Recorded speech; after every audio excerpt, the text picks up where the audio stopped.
Class है 19 सितंबर 1967।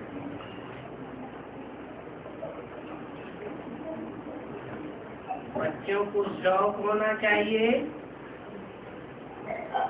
क्योंकि हर एक अपने लिए बादशाही स्थापन करते हैं। ये तो निश्चय है कि शिव बाबा बाप भी है तो टीचर भी है और गुरु भी है। ये निश्चय है ना। कौन है बाप टीचर गुरु? शिव बाबा।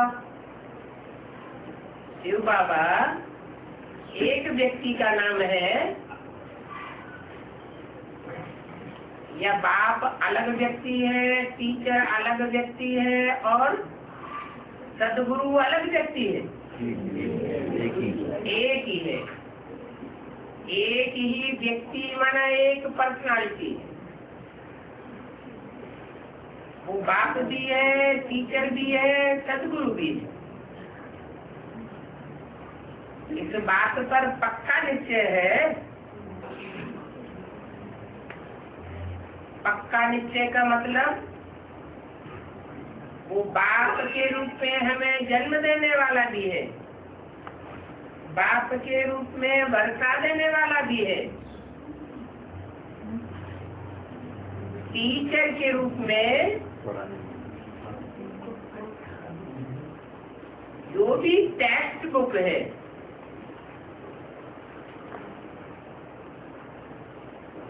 गद्य हो या पद्य हो, प्रोज हो या पोइट्री हो,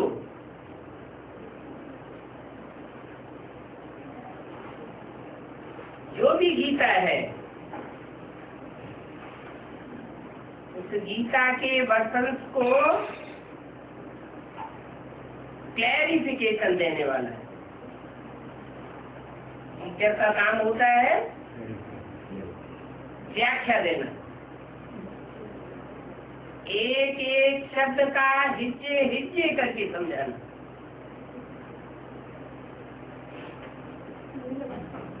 तो वो हमें समझाने वाला टीचर भी है। जो भी गीता माता से गीता ज्ञान आया, गीता के वसंत आए, उन वसंत को गहराई से अच्छी तरह समझाने वाला है।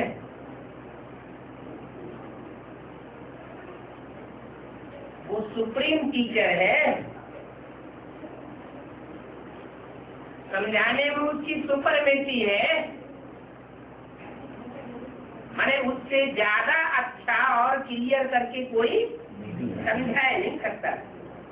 दूसरी बात, वो सबको समझाने वाला है, लेकिन उसको समझाने वाला कोई नहीं, इसलिए सुप्रीम टीचर है,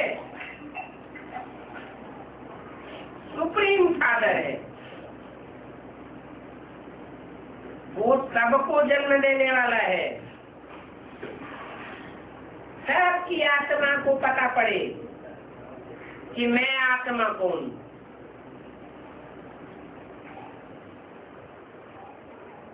लेकिन उसको जन्म देने वाला कोई नहीं। उसको कहते हैं सुप्रीम फादर। वो सबको वर्षा देने वाला है, प्रैक्टिकल में आया हुआ है। सबको आकर के सुख शांति का वर्षा देता है, मुक्ति जीवन मुक्ति का वर्षा देता है, स्वर्ग का वर्षा देता है।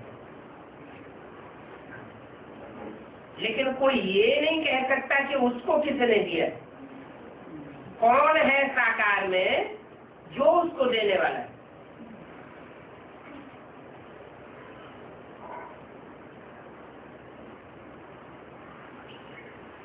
गुरु तो ढेर होते हैं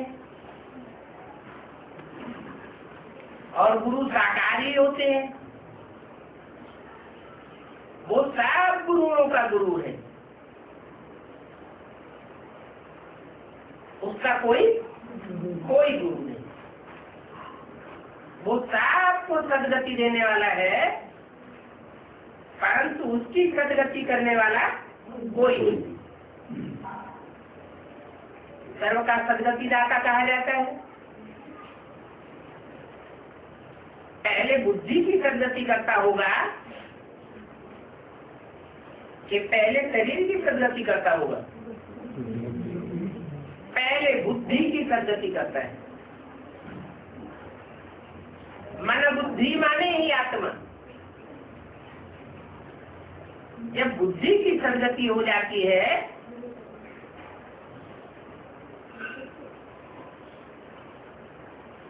बुद्धि सीढ़ी चढ़ती है ना, तो प्रधान तत्व सामान्य रजो और तमो 4 अवस्थाओं से नीचे गिरी, तो बुद्धि को 4 अवस्थाओं से ऊपर भी करना होता है। तो बाप आकर के बुद्धि को सदगति में ले जाते हैं, श्रेष्ठ गति में ले जाते हैं। बुद्धि की श्रेष्ठ गति क्या है?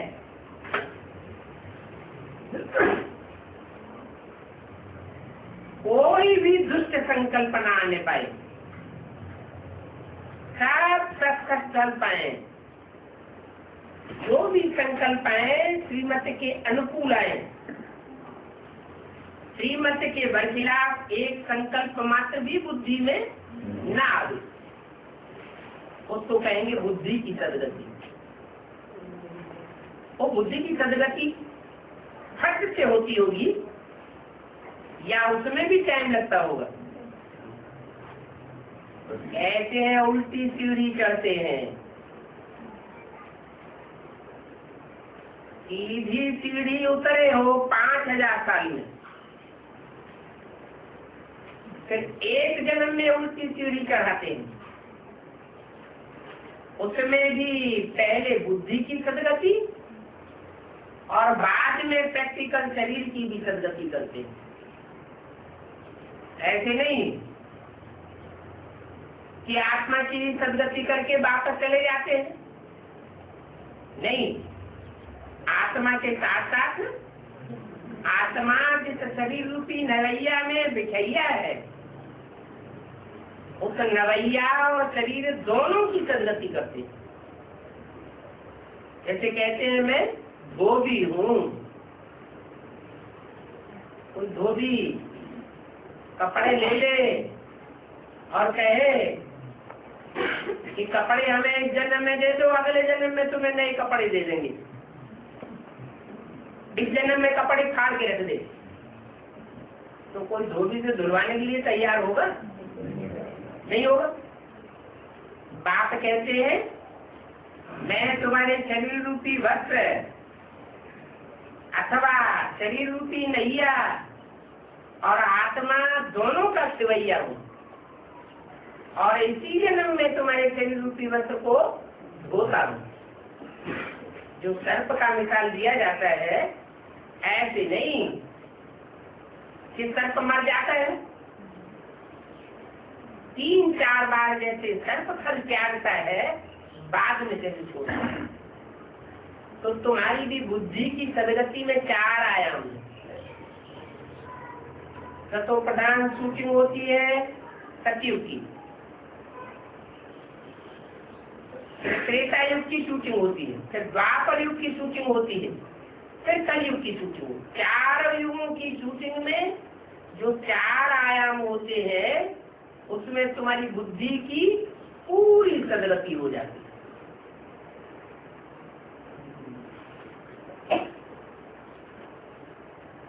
क्या सबकी हो जाती है? सबकी सदगति नहीं होती, निश्चय बुद्धि विजय की। आदि से लेकर के अंत तक जो एक बाप, एक टीचर, एक सदगुरु के ऊपर निश्चय पैदा करते हैं, उसमें भरमाने वाले ढेर आ जाएंगे। 2000 वर्ष क्या हुआ? भगवान बनकर के ढेर सारे गुरु बीच बीच में आते रहे, और उन्होंने सदगति की या दुर्गति की? सबसे जाति कौन से देशवासियों की दुर्गति की? भारतवासियों की। क्यों दुर्गति की? क्योंकि भारतवासी जो आया उसके सामने सत्यवचन महाराज कहने के आदि, जिसने जो सुनाया वो सुन लिया, मान लिया और चल पड़े। तो भारतवासियों की सबसे जाती दुर्गति होती है।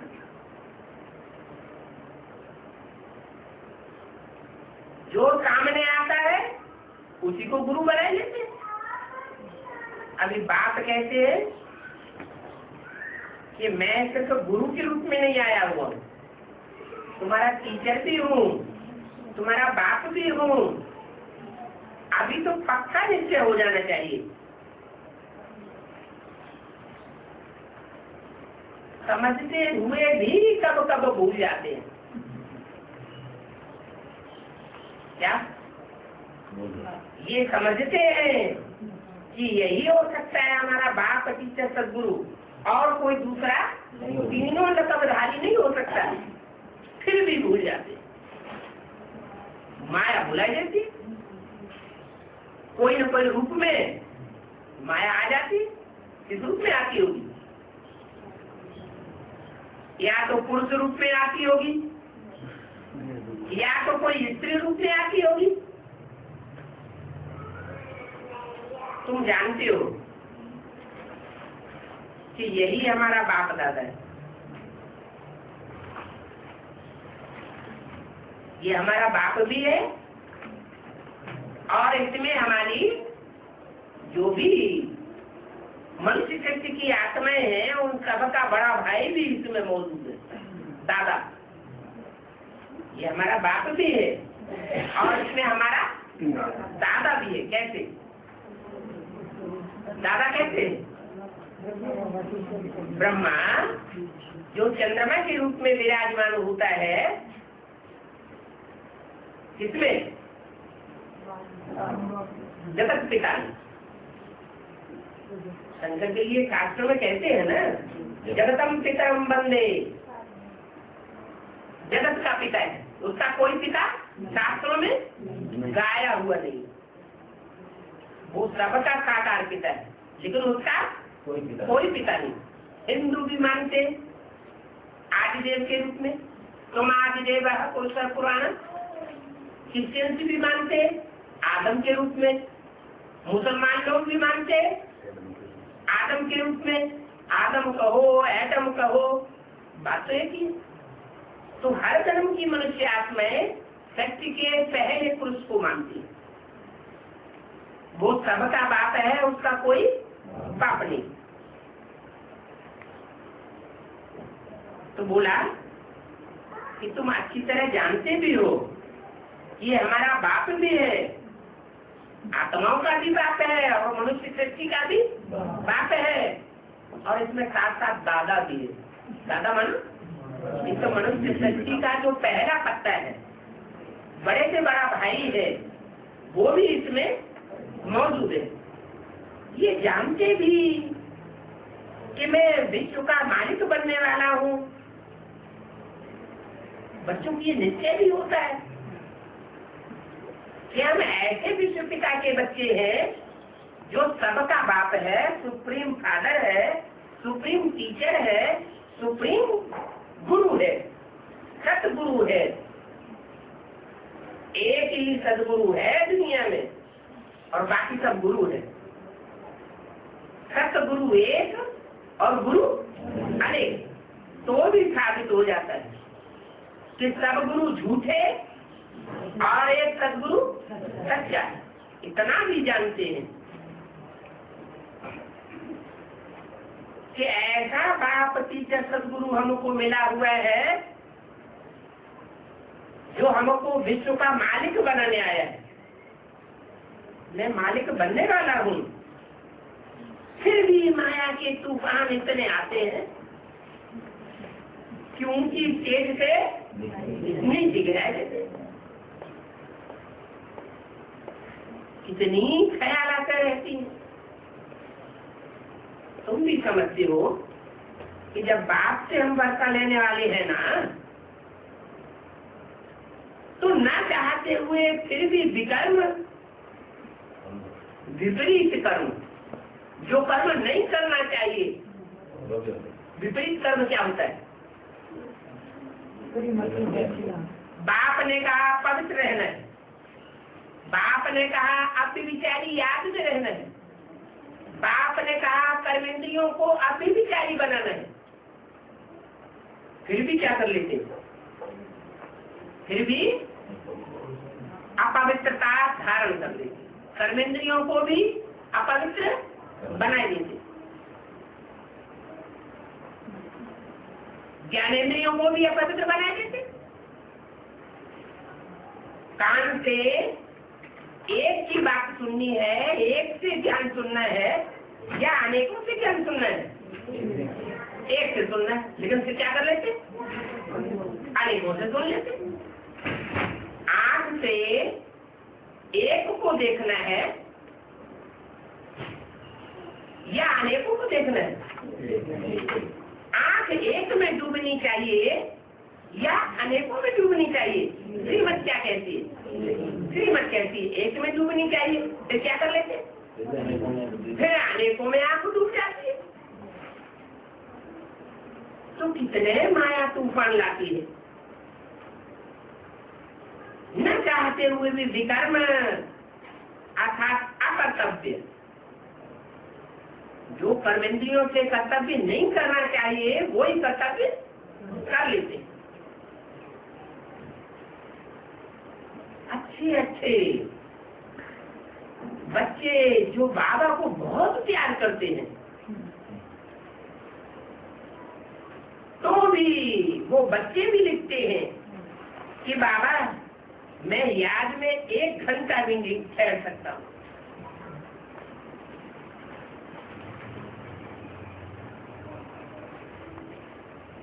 दुनिया समझते हैं ये बहुत अच्छे बच्चे, ये तो बाबा की ही सर्विस में लगे रहते हैं, 24 घंटे बाबा की भाग दौड़ में सेवा में रहते हैं। और बाबा ने रिजल्ट क्या दिया? आधा घंटा भी बाबा की याद में नहीं रह सकते।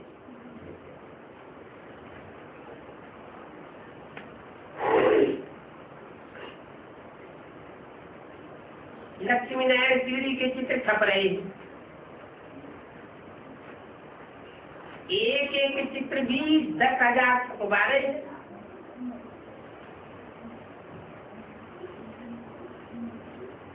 ये मुख्य चित्र है। गीता के भगवान वाला भी चित्र मुख्य है।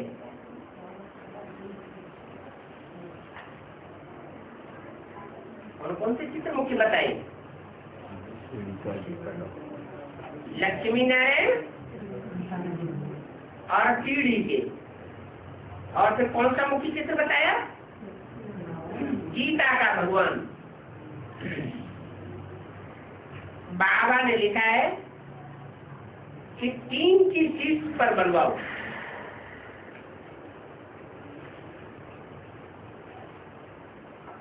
कागज पे जल्दी फट जाएगा, कपड़े पर भी फट सकता है, तो 3 की शीर्ष पर बनवाओ और बड़े बड़े स्टेशनों पर लगाओ। बोलो, हम कोई कमाई के लिए नहीं लगाते हैं, ये चित्र तो हमने भारत के कल्याणार्थ अपने ही तन धन से तैयार कराए हैं। परंतु फिर विघ्न बहुत आ जाते हैं। बाबा ने दिल्ली वालों को लिखा है कि दिल्ली में 3-4 म्यूजियम हो सकते हैं।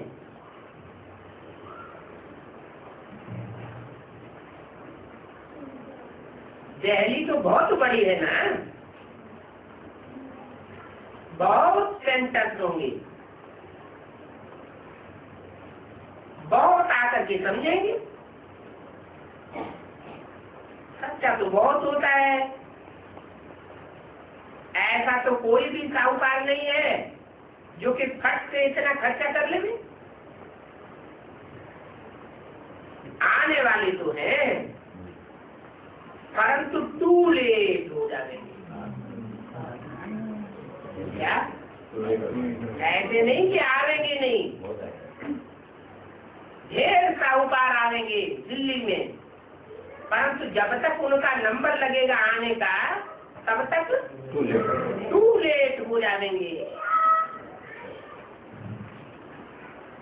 याद की यात्रा में बाप कहते हैं कि बहुत मेहनत है, ये अभिमान होने के कारण भूलें बहुत होती है। पावन बनने की प्रतिज्ञा करके भी अगर फिर भूले करते हैं तो पतित के पतित ही रह जाते हैं। लिखते हैं, भूले करते हैं, एक बार भूल लिखा, बाबा को पोता मिल दिया, फिर दूसरी बार भूल कर ली, फिर पोता मिल दिया। फिर लिखते हैं कि हम सेंटर पर नहीं जाते।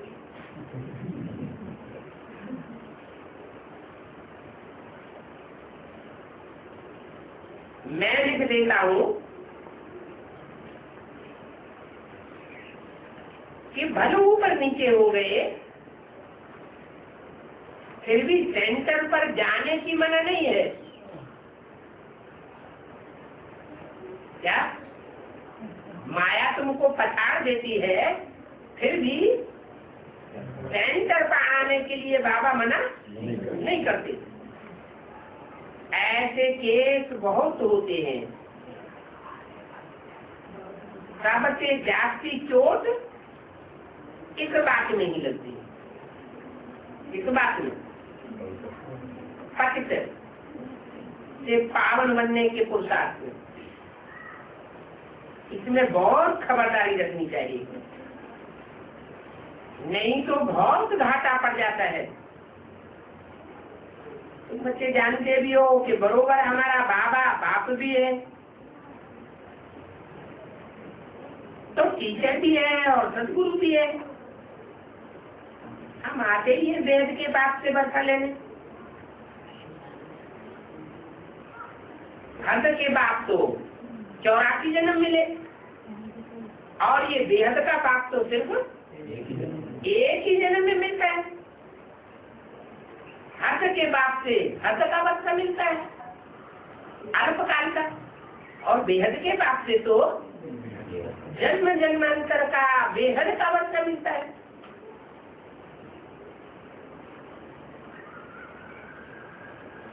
आते रहेंगे तो वृद्धि होती रहेगी।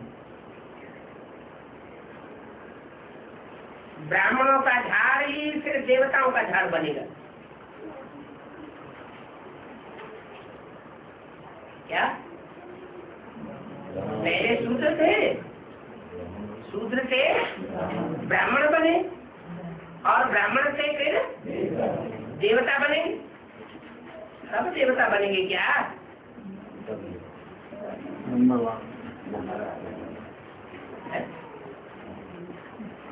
इसी जन्म में सब देवता बनेंगे, या कोई बनेंगे कोई नहीं बनेंगे?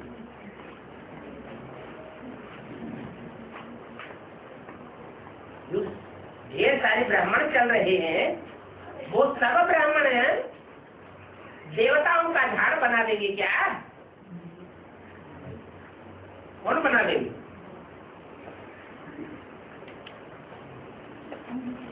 जो सूर्यवंशी ब्राह्मण होंगे, पक्के ब्राह्मण बनेंगे, वो ही सूर्यवंशी देवताओं का झाड़ बना देंगे, तैयार करेंगे, और बाकी सब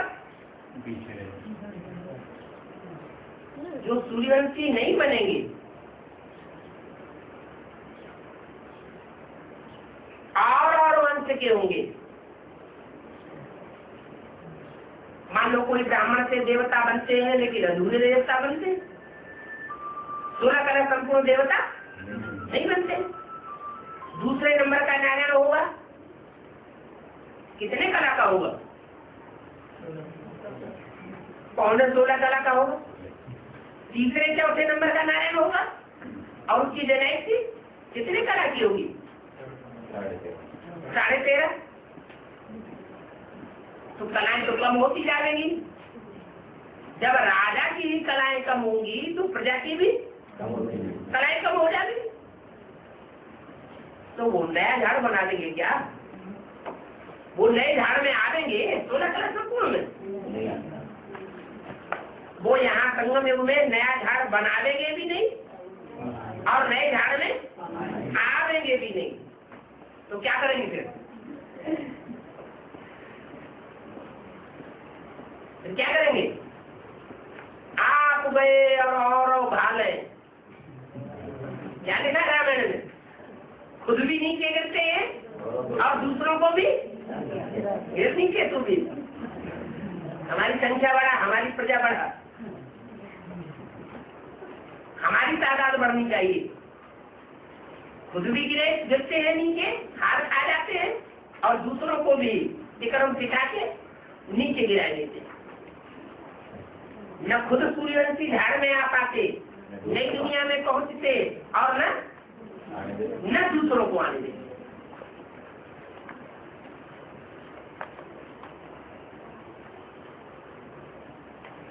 तो ब्राह्मणों का झाड़ ही फिर देवताओं का बनेगा।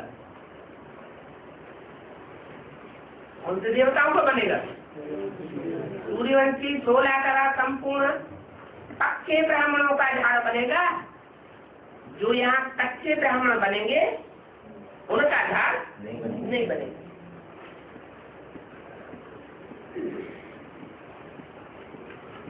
बाकी सब कहाँ चले जाएंगे? बाकी सब परम धाम जाके बैठेंगे। हम 84 जन्म लेंगे, वो एक जन्म ऊपर बैठेंगे।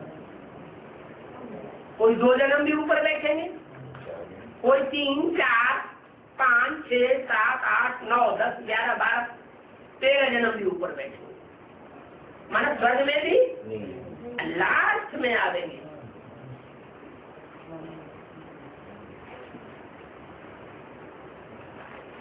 तो जो ऐसे कच्चे ब्राह्मण बनने वाले हैं उनका संग का रंग अगर हम लेंगे, तन से संग का रंग लेंगे, उनका धन का संग लेंगे, तन का लेन देन करेंगे, धन का लेन देन करेंगे, तो जहां हमारा तन होगा वहां हमारा उनके साथ मन ही लग जाएगा। वो खुद भी जाके परम नाम में बैठेंगे, गिरती कला के युग में आवेंगे, कम कला के नारायण बनेंगे और हमको भी कम कला के नारायणों में शामिल कर लेंगे। फिर द्वापर युग से दूसरे धर्म में खुद भी कन्वर्ट होंगे और हमको भी कन्वर्ट करके ले जाएंगे। तो बोला कि ब्राह्मणों का झाड़ ही फिर देवताओं का बनेगा, बाकी तो सब है बाई प्लान। जो देवताओं का झाड़ बनने वाला है अभी 30 साल के अंदर बनने वाला है कि नहीं? पक्का पक्का बनने वाला है। अगर उस पक्के देवताओं के झाड़ में हम न गए तो कहाँ पहुंच जाएंगे? बाई प्लाट माने जो झाड़ होता है ना, तो झाड़ में जो इधर की डालियां फूटती हैं, इधर की डालियां फूटती हैं, उनको कहते हैं बाई प्लाट। इधर उधर के धर्मों में हमको भरमाए ले जाने।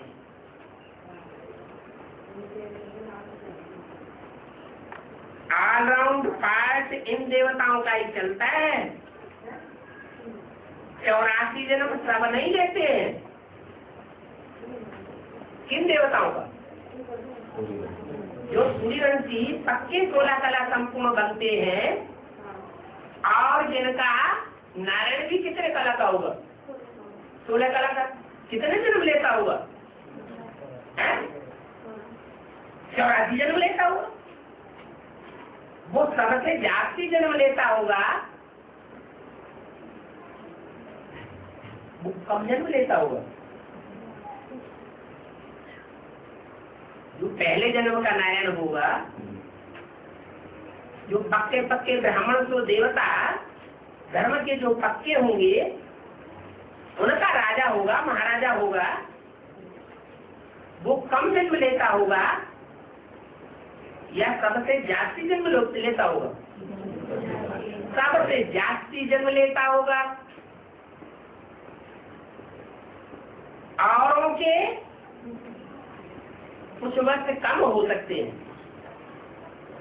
कुछ महीने कम हो सकते हैं, कुछ दिन भी कम हो सकते हैं, लेकिन उसके कम नहीं हो सकते। ऑलराउंड पार्टधारी होगा। तो ऑलराउंड पार्टधारी बाप के बच्चे भी कैसे होंगे? ऑलराउंड पार्टधारी होंगे। जो ऑलराउंड पार्टधारी बच्चे आत्माएं होंगे, वो सबसे जास्ती अनुभवी होंगे, या जो ऑलराउंड पार्ट न बजाने वाली आत्माएं होंगी वो अनुभवी होंगी? कौन ज्यादा अनुभवी होंगे और कौन कम अनुभवी होंगे? जो पहला नारायण है वो ऑलराउंड पार्टधारी है, और दूसरे जो नारायण है, सत्युग में 8 नारायण होंगे ना, वो कम जन्म लेने वाले होंगे, ऑलराउंड तो पार्ट बजाएंगे नहीं। तो जब उनके कम जन्म हो जाएंगे तो उनको अनुभव भी कम होगा। अनुभवी बाप के बच्चे भी अनुभवी होंगे, कम अनुभवी बाप के बच्चे भी कम अनुभव वाले होंगे।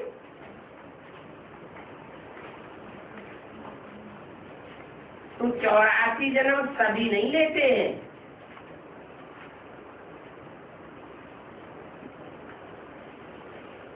न उनके राजा लेते हैं, न उनकी प्रजा लेती है।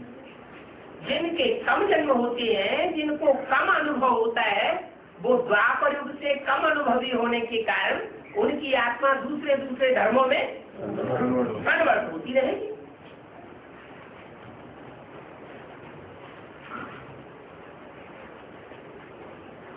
ये भी समझते हो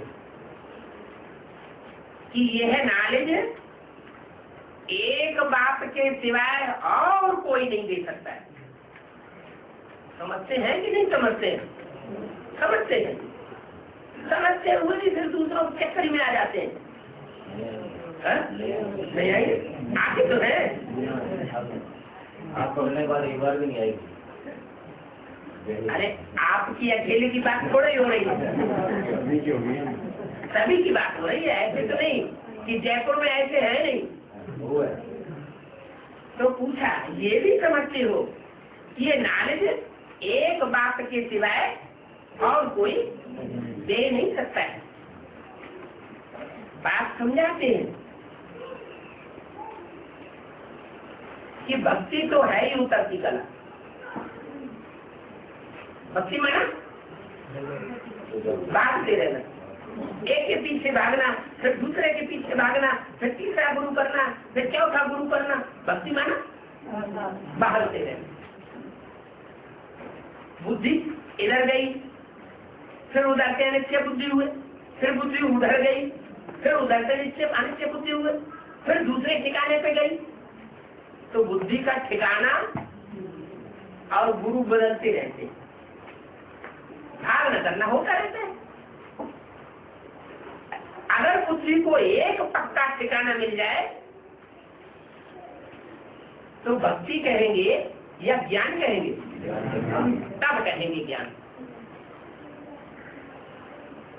अगर लगातार बुद्धि भटकती ही रहे, जैसे 63 जन्म भटकती रही, और यहाँ संगम युग में ब्राह्मण बनने के बाद भी बुद्धि भटकती रहे, तो जिसकी बुद्धि और मन भटक जाएगा तो तन भटकेगा या नहीं? तन भी भटकेगा, तन की कर्मेंद्रियां और ज्ञानेंद्रियां भी भटक जाएंगी। फिर व्यभिचारी बन जाएंगे या अव्यभिचारी देवता बनेंगे? फिर तो व्यभिचारी धर्मों में कन्वर्ट हो जावे। और धर्म द्वापर युग से आए ना, इब्राहिम का इस्लाम धर्म, क्राइस्ट का क्रिश्चियन धर्म। तो क्रिश्चियन धर्म और इस्लाम धर्म में ज्यादा व्यभिचार फैलता है, या भारतवासी जो थे जिन्हें भगवान ने राजयोग सिखाया वो जाति व्यभिचारी बनते हैं।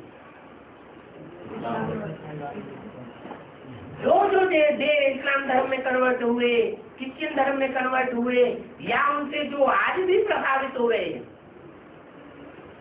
वो जाति व्यभिचारी बन रहे हैं। क्योंकि विदेशों में ये परंपरा है क्या, एक छोड़ दूसरा कर दो, दूसरा छोड़ तीसरा कर दो। भारत में ये प्रथा अच्छी नहीं मानी जाती। यहाँ तो जिसको राम बाप माना जाता है, उस राम बाप की मर्यादा क्या रही? मर्यादा पुरुषोत्तम। क्या मर्यादा रही? जीवन में एक ही पत्नी धारण करनी है। और भारतवासी धर्मों में जो सबसे लास्ट में धर्म आया कलयुग में, सिख धर्म, उनकी भी क्या मान्यता है? एक नारी सदा ब्रह्मचारी। तो उन सिख धर्मों वालों में भी इतनी ताकत रही है कि जितने भी मुसलमान आए, जितने भी क्रिश्चियंस आए बाहर से, उन सब का मुकाबला किया। हिंदू दूसरों से प्रभावित होते रहे, कहाँ भटकते रहते हैं। इसलिए मुसलमान हिंदुओं को काफर कहते हैं। क्या कहते हैं? काफर। कहाँ फिरते रहते हैं। कितने हिंदू मुसलमान धर्म में कन्वर्ट होकर के अरब देश में, ईरान, अफगानिस्तान में जाने कहाँ भटक रहे। कितने हिंदू क्रिश्चियन बन गए, कितने हिंदू बौद्ध बन गए। तो ये है काफर। इनका कोई पक्का धर्म ईमान नहीं।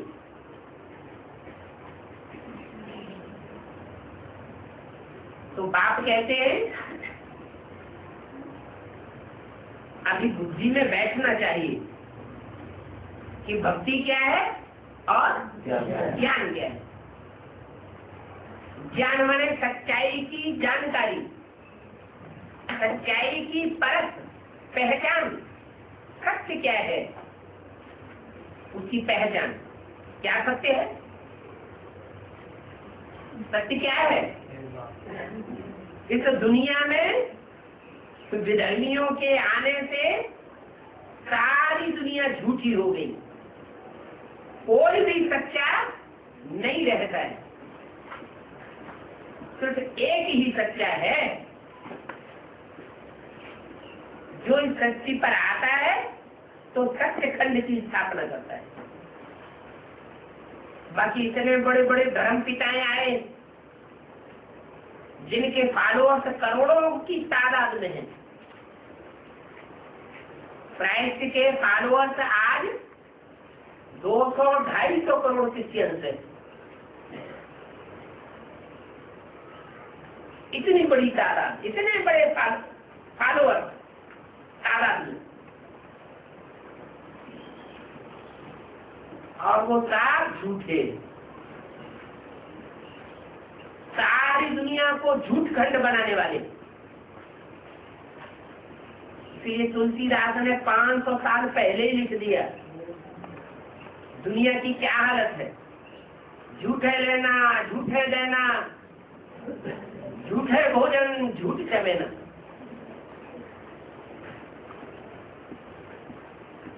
एक एक कर्म झूठा हो गया। अब सच्चा कौन बना दे? सत्यखंड कौन स्थापन करे? एक बात ही सच्चा है जो आकर के सत्यखंड स्थापन करता है।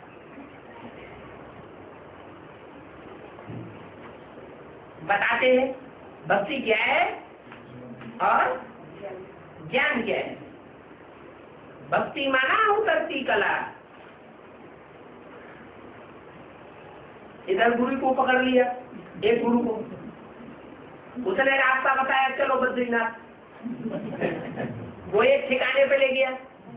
दूसरे गुरु को पकड़ा, उसने कहा चलो रामेश्वर नाथ, वो दूसरे ठिकाने पे ले गया।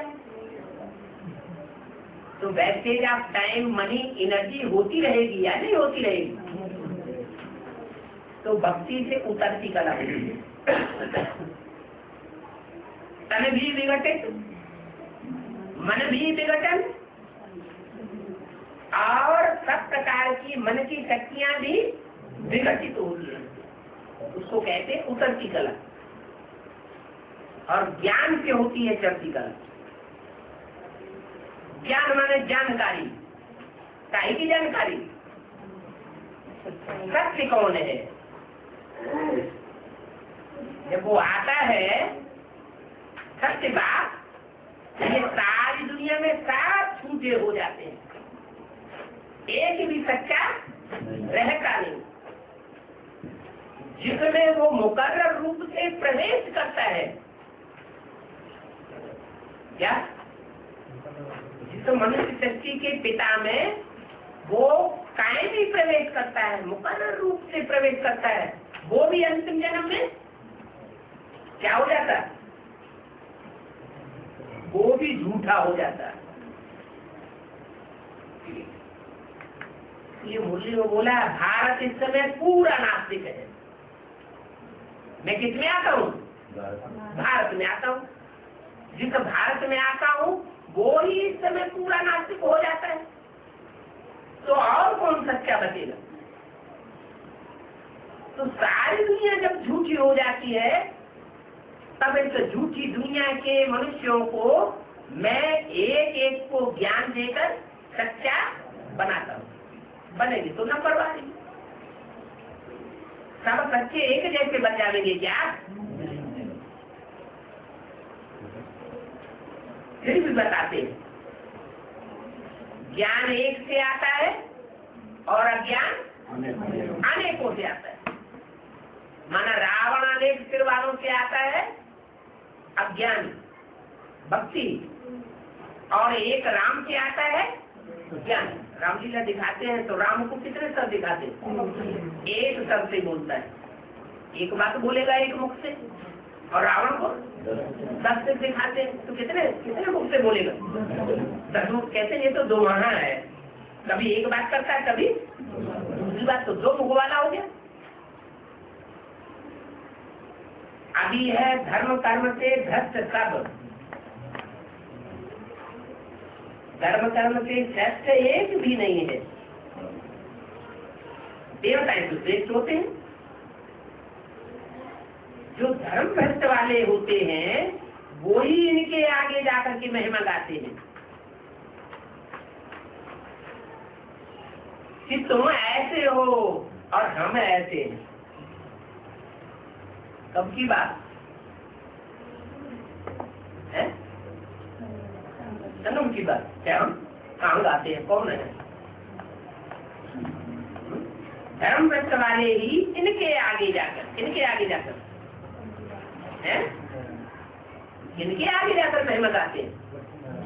लक्ष्मी नारायण, इन लक्ष्मी नारायण के आगे धर्म भ्रष्ट वाले ही आकर जाकर के गाते हैं कि तुम ऐसे हो और हम ऐसे हैं। चेहरों के ऊपर इशारा करेंगे, हम ऐसे राक्षस हैं और तुम ऐसे देवता। कहाँ की बात? कैसे? मंदिर में जाते हो तो जर्कित से उनसे कहने न कहने का कोई मतलब ही नहीं। जर्कित है, हाँ, आखिर नेहरू में चेहरे तैयार हुए। कोई राक्षसी, सुपनखा, पूतना, रावण, कुंभकर्ण, मेघनाथ, और भी शास्त्रों में गाए हुए हैं। दुर्योधन, दुशासन, ये असुरों के नाम है ना। ये चेहरे कहाँ तैयार होते हैं? अभी संग में उन्हें तैयार हो रहे। तो बाप कहते हैं तुम गिरते हो तो मनुष्य से राक्षस बन जाते हो, और तुम उठते हो तो मनुष्य से देवता बन जाते हो। तुम ही पूज्य बनेंगे। पूज्य बनाने वाला एक ही बाप है। क्या तुमको पुजारी से पूज्य बनाने वाले अनेक नहीं है, एक ही बाप है। सब मुक्ति और जीवन मुक्ति में चले जाते। फिर है जीवन बंधन। बाप ने समझाया है कर्म अकर्म विकर्म का राज। कर्म अकर्म तब होता है जब कि तुम सचिव में होते हो। वहां अकर्म क्यों हो जाता है? क्योंकि तुम आत्म की स्थिति में रहते हो। यहाँ भी तुमको सिखाता हूँ आत्म की स्थिति की प्रैक्टिस करो। विनाश होगा, चारों तरफ हाहाकार होगा, मारा मारी होगी। तो ये बात आ सकता है कि नहीं आ सकता है?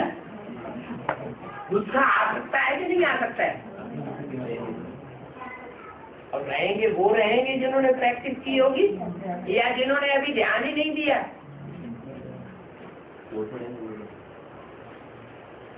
बाप कहते हैं फिल्म देखने से सबसे ज्यादा पतन होता है।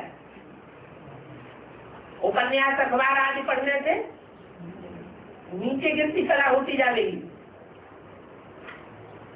या तो फिर इतना ज्ञान हो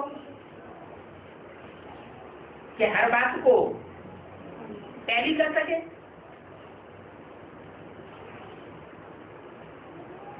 तो बजाय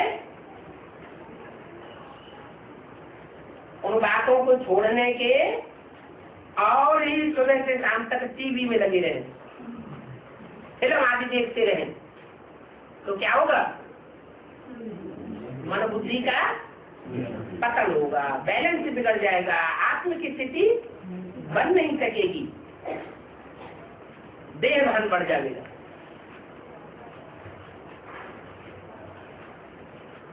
तो अकर्म तब होता है जबकि तुम सचिव में होते हो। वहां होती है आत्म की स्थिति।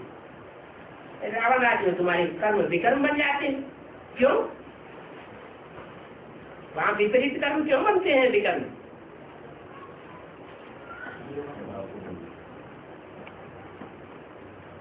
इसलिए बनते हैं कि वहां देह के दुख सचिव त्रेता में भोगते भोगते हमारी 8 कलाएं कम हो जाती है। 8 कलाएं कम हो जाती है तो हम देह भान में आ जाते हैं।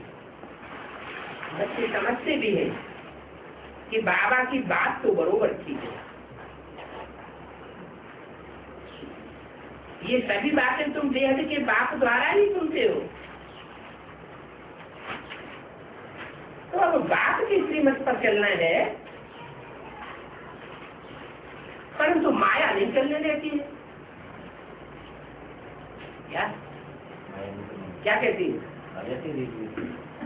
कोई न कोई रूप धारण करके माया आ जाती है। अपना चार्ट रोज देखना है, अपना कान पकड़ना चाहिए कि कान व्यभिचारी तो नहीं बना। एक की बात को धारण किया या अनेकों की बातों को धारण करना शुरू कर दिया।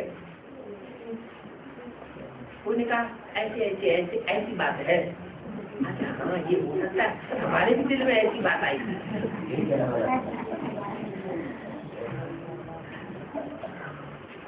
हट से उसकी बात कानों से सुनना शुरू कर दिया। ऐसे भक्ति मार्ग के शास्त्रों में भी लिखा हुआ है, जिसको सदगुरु समझ लिया, मान लिया, तो सदगुरु निंदा सुनिए न काना, वो पाप गौ घात समान। जैसे गौ की हत्या कर दी हो, इतना बड़ा पाप बन जाता है। गौ यहाँ कौन सी है? जो कन्याएं माताएं हैं वही गौ है। कन्याएं माताएं जो ज्ञान में चलने वाली है, एक बाप को पहचाना हुआ है या एक भगवान को पहचाना हुआ है भक्ति मार्ग में, तो कृष्ण कन्हैया कह देते हैं भगवान को। यहाँ कौन है भगवान? एक शिव बाबा। उस शिव बाबा की जो बच्चियां हैं, उन बच्चियों को जैसे कोई हत्या कर दे, ऐसे हत्या होती है। यहाँ कैसे हत्या होती है? भिखारी बनाया माने गौ हत्या कर दी। कन्याओं को अर्पण करते हैं, ज्ञान सुनने वाली आज कन्याओं को अर्पण करते हैं, ईश्वर का बना देते हैं। कोई क्या करते हैं, बजाय ईश्वर का बनाने के, मान लो कोई कन्या बेसिक नॉलेज में चल रही है, बेसिक नॉलेज में से उसने संदेश ले लिया एडवांस ज्ञान का, एडवांस ज्ञान का संदेश लिया, और कोई एडवांस के ऐसे धुरंधर निकलते हैं जो उन कन्याओं को उल्टा ज्ञान सुना देते। अरे विश्व का महाराजा होगा तो क्या बिहार का महाराजा नहीं बनेगा? उड़ीसा का महाराजा नहीं बनेगा? अरे मध्य प्रदेश में भी तो महाराजा हुए हैं, वो महाराजा कोई नहीं बनेगा? अरे तुम महारानी बन सकती है। महाराजा महारानी भी यहाँ बन सकते हैं, ऐसे नहीं कि एक ही बनेगा। बस बुद्धि में बात बैठ गई और सुनना शुरू कर दिया। कोई ऐसे निकलते हैं कि पूरी की पूरी माला ही डिक्लेयर कर दी, नाम दे दिए, तुम्हारा ये नंबर, तुम्हारा ये नंबर, तुम्हारा ये नंबर। 108 श्री श्री प्रत्यक्ष हो गए। श्री श्री 108 जगत गुरु महाराज जिन्होंने 108 की माला बनाई, वो भगवान प्रत्यक्ष हो गए। अरे इतने साल हो गए ब्रह्मा बाबा को सिखाते सिखाते, इतने साल हो गए शंकर पार्टी में नाक रगड़ते रगड़ते, माला तो आज तक किसी ने नहीं बना पाई। और देखो हमने माला बना के तैयार कर दी। बस जिनका जिनका नाम आया उनकी जीभ लपलपाने लगी, फटाक से छोड़ छाड़ के पहुंच जाते हैं। एडवांस का संगठन भी सरेंडर होने के बाद छोड़ने वाले तैयार हो जाते हैं कि जाए देखे जाके क्या बात है, कौन सा ज्ञान है। कोई तो कंधे में फंस जाते हैं और कोई निकल आते हैं। तो रावण राज्य में तुम्हारे कर्म विकर्म बन जाते हैं। तुम बच्चे श्रीमत पर चलना चाहते हो, माया नहीं चलने देती। अपना चार्ट रोज देखना चाहिए और अपना कान पकड़ना चाहिए कि हमने कानों को विविचारी तो नहीं बनाया, आंखें विविचारी तो नहीं बनी। आत्मा अपने शरीर को चमाट मारती है ना, ये भूल नहीं करनी चाहिए। भूल हो जाती है तो दुख तो भागता है ना। आत्मा ही दुखी होती है और आत्मा ही सुखी होती है। बच्चों को खुशी बहुत होनी चाहिए। सपने में भी ख्याल नहीं होगा कि हम बाप बेहद के बाप से पढ़ते हैं। क्या जब बेसिक में थे तो क्या पता था कि बेहद के बाप हमको मिलेंगे? इतने बड़े बड़े दीदी दादी दादाओं को नहीं मिले भगवान बाप, और हमको भगवान बाप मिलेंगे। सपने में भी नहीं होगा कि बाप आकर के पढ़ाते हैं प्रैक्टिकल। क्या समझते थे? कभी आया था ब्रह्मा के तन में, पढ़ाई पढ़ा के कभी छोड़ दिया। इन दीदी दादी दादाओं को मिला और हमको नहीं मिला। तो सपने में भी तुम्हारे ये नहीं होगा कि हमको बाप आकर के पढ़ाते हैं भगवान। अब तुम फॉलोअर तो शिव बाबा के हो, कोई देहधारी गुरु के फॉलोअर नहीं हो। शिव बाबा ब्रह्मा द्वारा जो समझाते हैं तो उनको फॉलो करना चाहिए ना। कहते हैं मैं जिस तन में भी प्रवेश करता हूँ उसका नाम ब्रह्म रखता हूँ।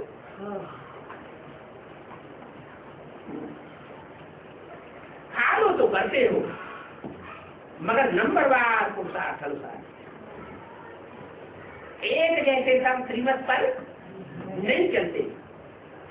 जितना हो सके रात को बच्चियों को तो खास संभाल कर बाहर जाना चाहिए। क्या कहा है? बच्चों को नहीं, बच्चियों को जितना हो सके रात को बच्चियों को तो खास कर संभाल कर बाहर ले जाना चाहिए, बाहर जाना चाहिए। माता ने बच्चियों को बोला है, कन्याओं को बोला, हमारे लिए थोड़े बोला। और शिव की दृष्टि में माताएं ही बच्चियां हैं या कन्याएं ही बच्चियां हैं? माताएं भी बच्चियां हैं। हाँ, बूढ़ी माता हो, पके हुए बालों वाली हो तो बात दूसरी है, उनके लिए कह दिया ढाल। और जो कम उम्र वाली माताएं हैं, कम उम्र वाली माताएं हो और कन्याएं हो जिनकी शादी आदि नहीं हुई, वो सब क्या है? बच्चियां। तो जितना हो सके रात को बच्चियों को तो खास संभाल करके बाहर जाना चाहिए। अरे बच्चियों में खुद ही इतनी अकल होनी चाहिए कि हम बिना माता के कहीं भी बाहर, और माता लेकर के भी बाहर जाना क्या बड़ी बात हो गई। आजकल तो दुनिया ऐसी है कि न देखती है कि एक है जाने वाला या दो है जाने वाले, हुजूम के हुजूम इकट्ठे होकर के और जानवरों की तरह हमला करते हैं। बाबा को बच्चियों का खास ख्याल रहता है। सवेरे जाती है तो मनुष्य समझते हैं कि मंदिर में आज में जाती होगी। तो सवेरे सवेरे तत्व प्रधान माहौल रहता है, तो भी अंधेरे में नहीं जाना चाहिए।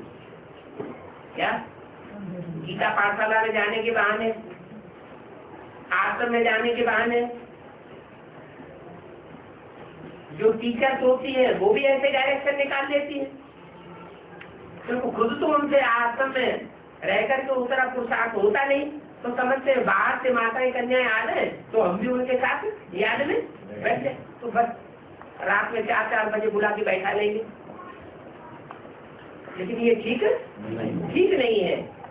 सुबह को जब झुटपुटा होता है तब क्लास शुरू करना चाहिए।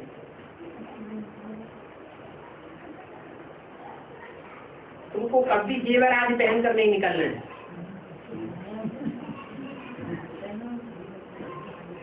न्याय हो, माताएं हो, कोई भी श्रृंगार आदि नहीं करना है। यहाँ पर भी पहन करके नहीं आना है।